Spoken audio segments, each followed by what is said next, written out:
Nomad Unknown is a channel run by a woman who enjoys camping alone in the wilderness. She lives out of her car, which gives her the freedom to explore different spots without much planning.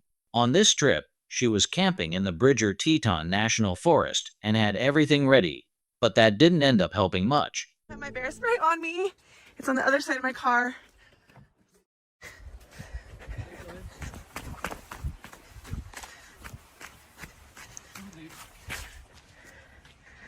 Oh my God.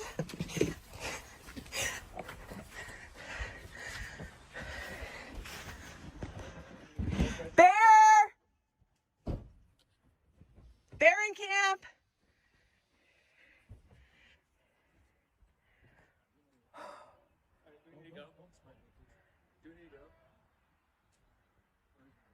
Bear! Let's just pack everything up. Oh my God.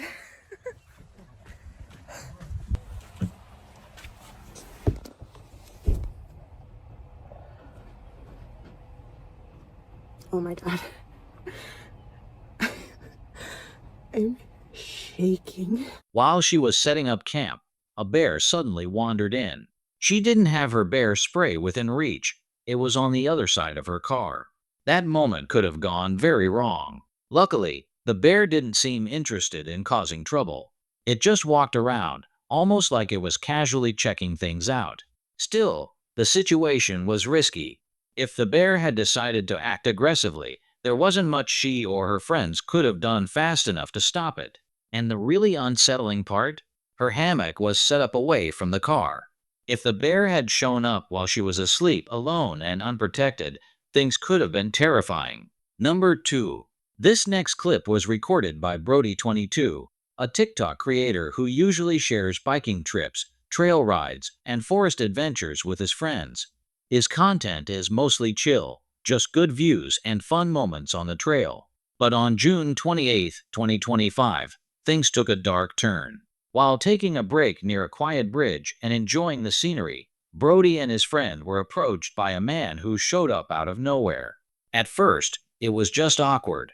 But then, the guy's behavior shifted fast. Oh, dude. Yo. Oh, I'm sorry, man. I didn't mean it, eh? I mean, like, if you're making fences, like, might as well make them nice. Nice fences are nice. And you guys are back to spot, right?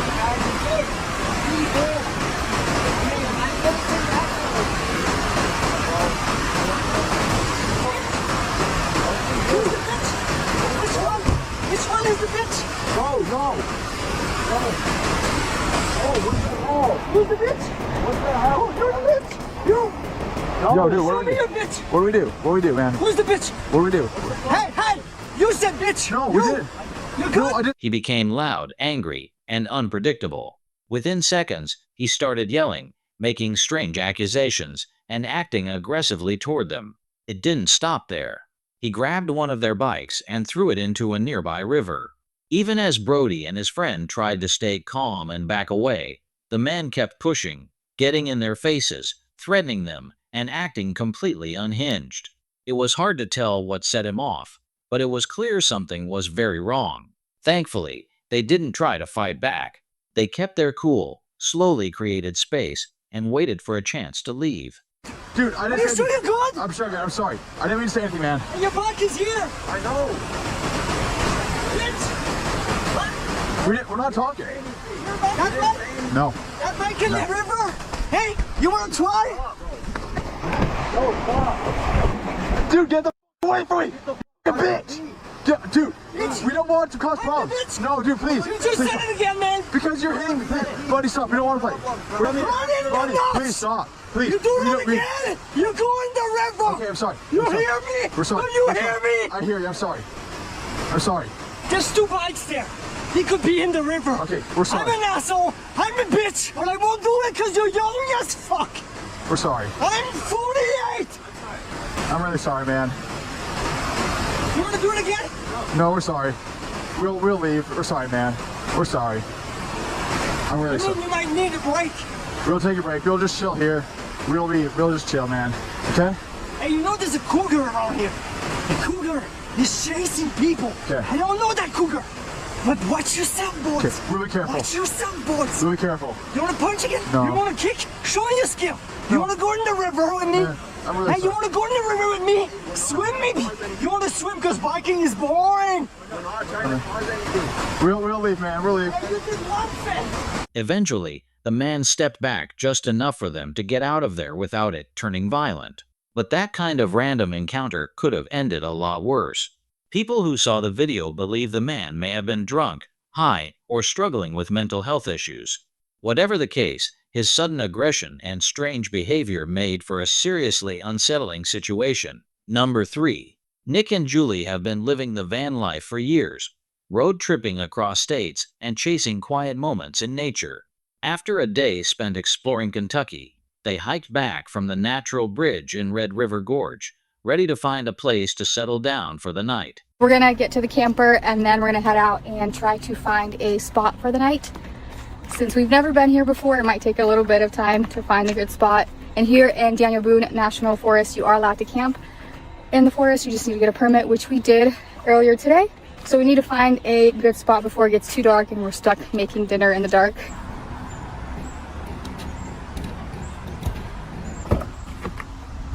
Eventually, they parked beside a small creek. Seemed like the perfect place to relax. But as they started setting up, the vibe felt off. Some things are kind of sketchy around here. First of all, there's a bottle of alcohol in the tree. And then there's a bunch of gun shells. There's a shotgun shell. There's a gun cartridge there. There's some broken glass. There's another gun cartridge. When we were driving in, we broke our V-boost antenna. Probably got snagged on a tree branch or something. I'm feeling creeped out right now. Yeah, I think so. People sometimes come here to party and shoot guns or something, I guess. I don't know. Yeah, and they drive four-wheelers and stuff. Yeah, this is all like Tire tracks and mud, so hopefully it'll be a quiet night. They noticed an empty liquor bottle wedged into a tree, shattered glass on the ground, and scattered shotgun shells lying around. Tire tracks and mud everywhere suggested the area was used for off-roading and maybe partying. Nothing had happened yet, but the place definitely didn't feel right.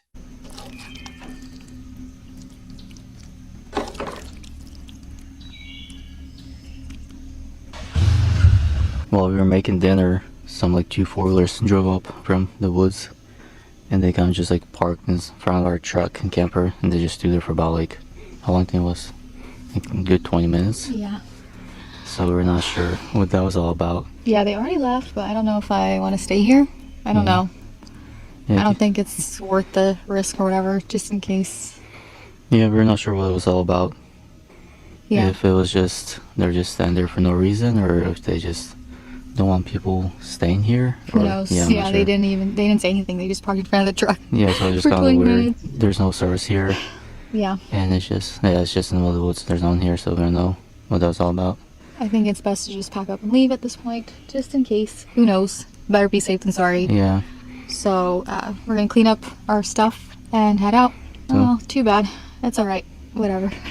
Then, while making dinner, 2 ATVs pulled up from the woods. The riders parked directly in front of Nick and Julie's camper and just stood there, no words, no explanation. They didn't leave for almost 20 minutes. No threats were made, but the silence said enough. With no cell service, surrounded by forest, and total strangers watching them, the tension was real. Nick and Julie trusted their gut. They packed up quickly and drove off, deciding it wasn't worth finding out what those people wanted. Number 4. On July 21st, 2025, the YouTube channel Metro on the Move captured something that no camper ever wants to experience: an actual bear attack during the night. What began as a normal group camping trip quickly turned into chaos. You gotta be kidding me. Oh my god, dude. I just got attacked by a bear out here. Oh my god, dude. It's got a claw mark in it. Holy. Are you serious? Yeah, Oh my god, dude. good morning. Oh my god, dude. Oh my god. That's on my tent, dude. It attacked my tent.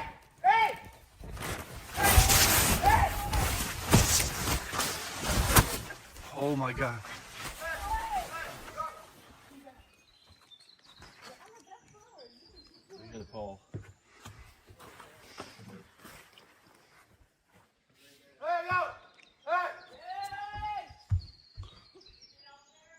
Yeah. Bear attacked my tent.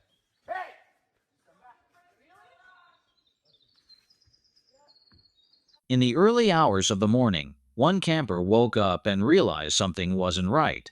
His tent had been slashed open. Deep claw marks ripped through the fabric, clear signs that a bear had come into their campsite while they were asleep. The video picks up just after the attack. There's panic in everyone's voices as they step outside, trying to figure out what happened and where the bear went. Then someone spots it, just outside the tents, lurking in the darkness. The group does everything they're supposed to do, shouting, making noise, trying to scare it away without getting too close. But the danger was real, and it had already gotten far too close for comfort. Oh my god.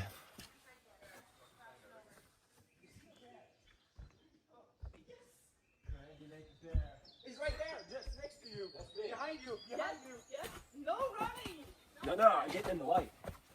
Oh, there he is. Good night, bear. There he is. Hey!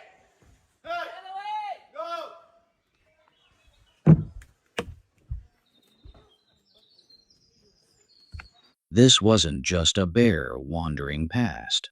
It had already torn into tents, messed with their gear, and could have seriously hurt someone if things had gone a little differently. One of those tents was occupied during the attack.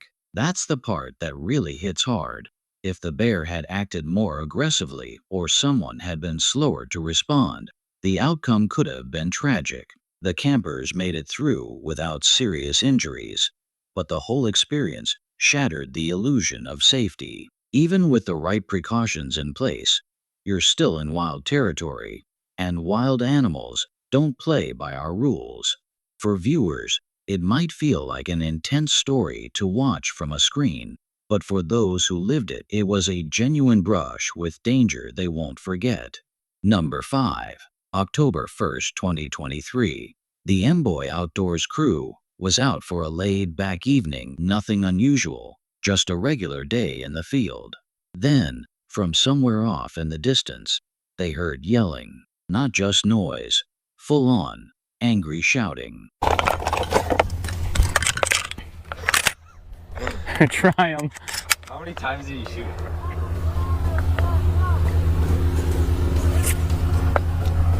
Someone's yelling. This is where things in the hunt went very south very fast. Essentially what happened is off in the distance we heard some old man just yelling, and we didn't know what it was. We couldn't hear what he's saying. He's too far away. We just hear he's yelling and he's very mad. And I'm like, uh-oh, what's he mad about? So then we hear his side-by-side tear up the road, and he's just, he's flooring it. And then he comes back, and then he parks on our land, so he essentially trespassed onto our land. And we can just hear him yelling and screaming up there, and he was very mad. And then we go up there, and he's just yelling at us, saying that we're screwed, we're effed, our guns are getting taken away and everything. And then I kind of just turned off the camera. I didn't really record anything because I thought for sure we were screwed and going to jail.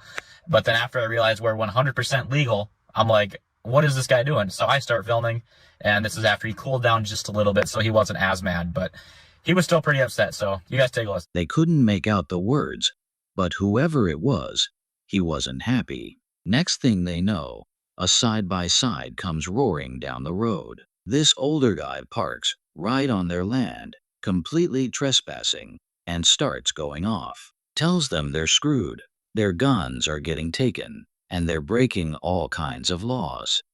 But you're trespassing on other people's land. Is it not? No, you're not. Sure. That's what my app said that, so that's what Well, your app's wrong. it was at sunset. I gotta find it here.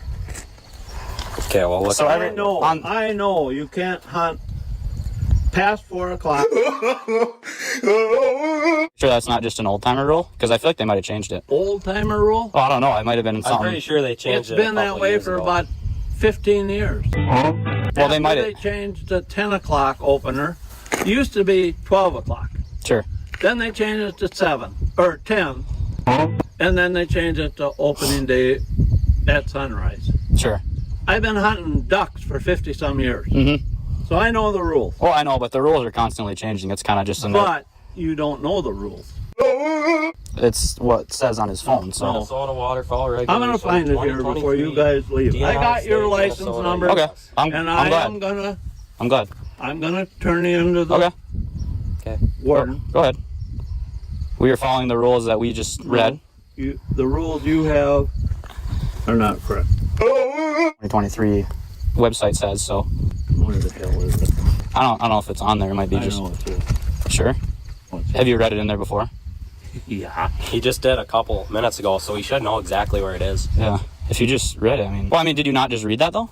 I'm just curious. I'm not trying to be mean Well, or I anything. know you haven't read it. Well, it's what the website says. We just use our phones to read the rules. website.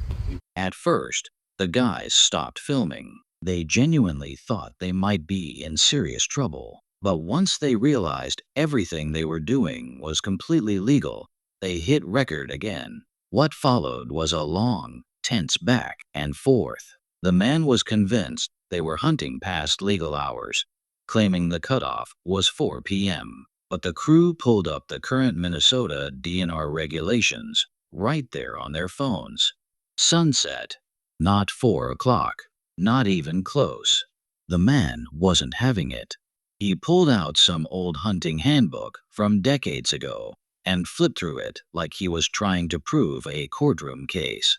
For the next 30 minutes, he sat there, digging through pages, refusing to admit he might be wrong. The hunters, to their credit, stayed calm. They explained where they got their info, showed the rules on the DNR website, and reminded him that they had permission to hunt that exact spot from the landowner. The guy, though, was locked into whatever version of the rules he'd memorized years ago, and clearly didn't like being challenged.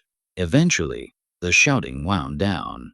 No police, no citations, no guns confiscated. Just a very fired-up old man yelling about a rule that doesn't exist anymore. Once he realized they weren't breaking the law, he backed off, kind of, still muttering, still frustrated. Aggressive in any way? Well, good.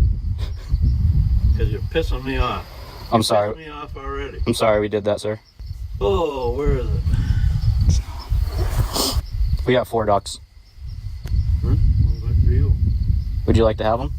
No. It's your land. I mean. Did he I'm shoot? turning your asses in. Okay. You shoot much on opener? I ain't telling you. Were you on the phone with the game warden by chance? Not yet. Okay. I thought I heard you say you were on the phone or something, so I was just curious. Thought you said that from a while away. You're assuming a whole lot of things that... That's the teal season. No, that's except teal season, where the hours differ and it's sunrise instead of. Yeah, because during teal season, the DNR wants to make sure nobody is shooting to sundown. Yep. woodies that The look like regular teal. season, no.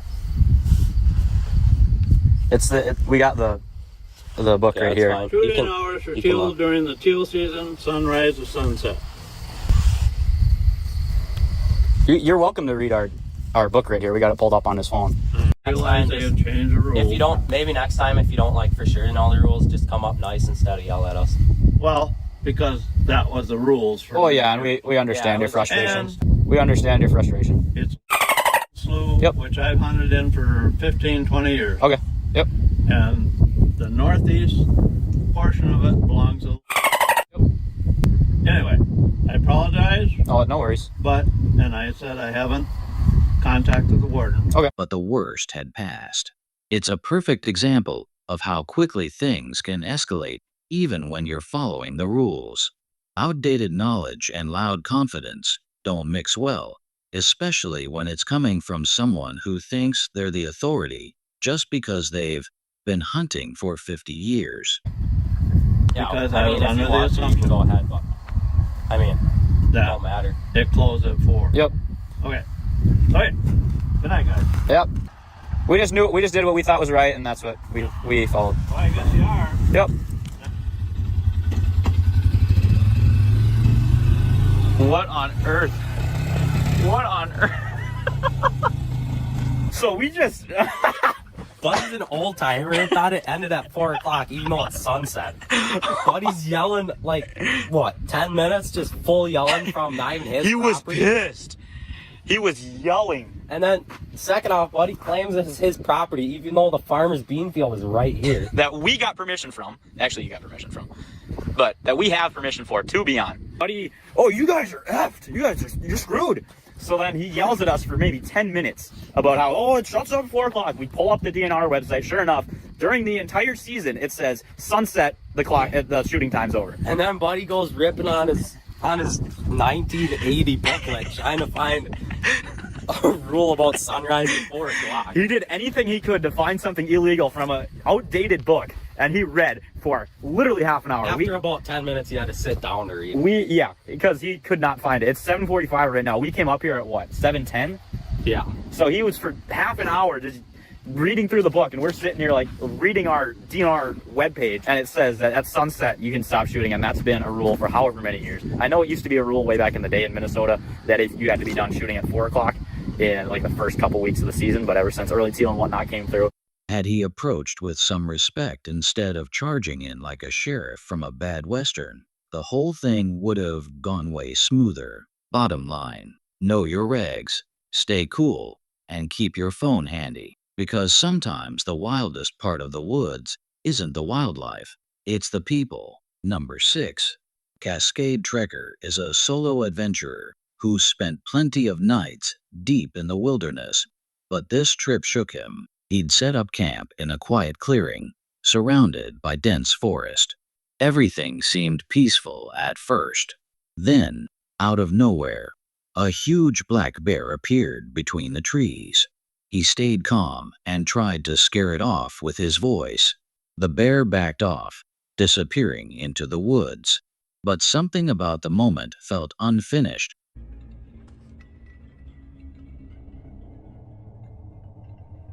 Hey, man. How's it going?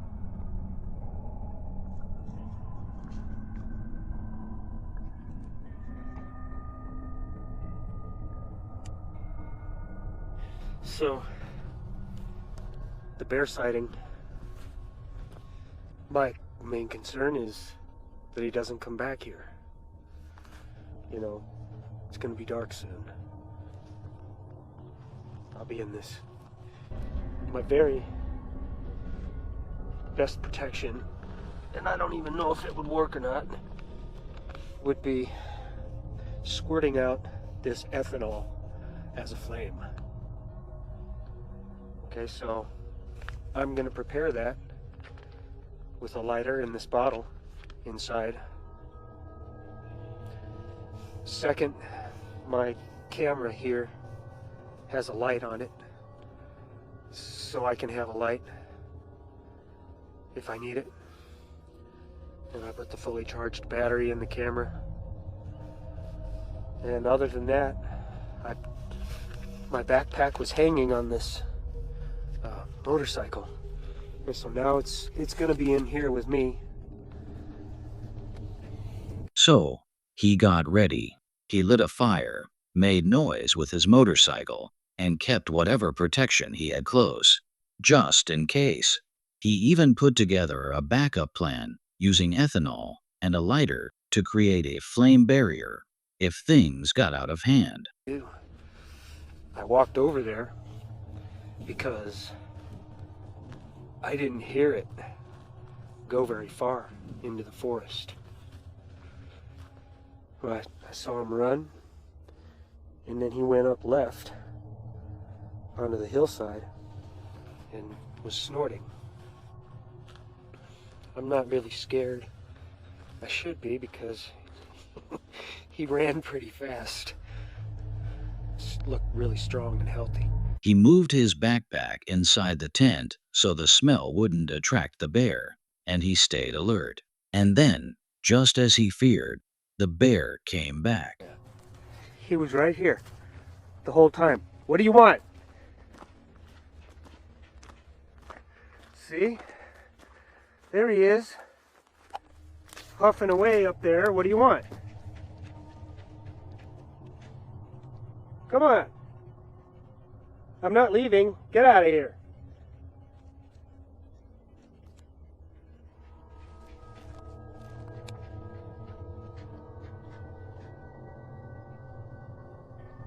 Dude, I'm not gonna leave. Go away.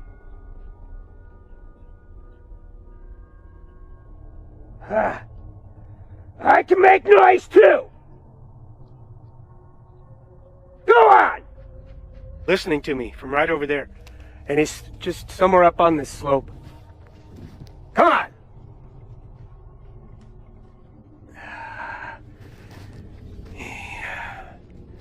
He's a feisty one. I need a fire. I'm gonna make a fire. I can't do this. It's gonna get late and dark and he's gonna be around.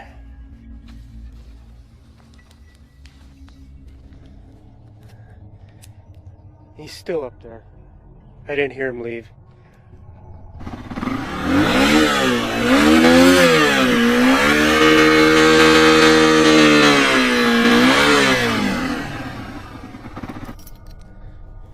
Here's my zone, bigger and badder. And kind of a blockade of firewood here. Once again, he stood his ground and made noise until the bear faded back into the trees. But even after it left, the tension hung in the air. He could still hear it up on the hillside, pacing, snorting, watching. He built a bigger fire and tried to create a barrier with logs, doing whatever he could to feel safer. Sleep didn't come easy. He kept his helmet nearby, just in case he had to make a run for it. By morning, the bear was gone. No tracks, no sound, just the relief of daylight and the quiet. He made coffee, packed up, and got out of there. But it was a clear reminder, when you're alone in the forest, even one curious animal can turn a calm night into a full-on survival scenario.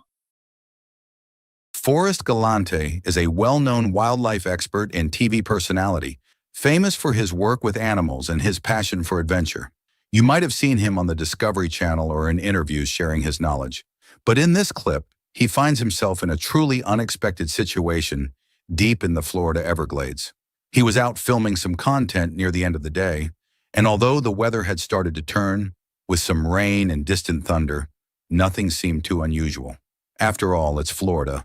Quick storms are pretty common. At the end of the day, we come up on the last thing we need to do, and the rain started to roll in. There's a little bit of thunder in the distance, but, you know, the weather's not that bad. It's Florida. It rains here. There's lightning and thunder all the time.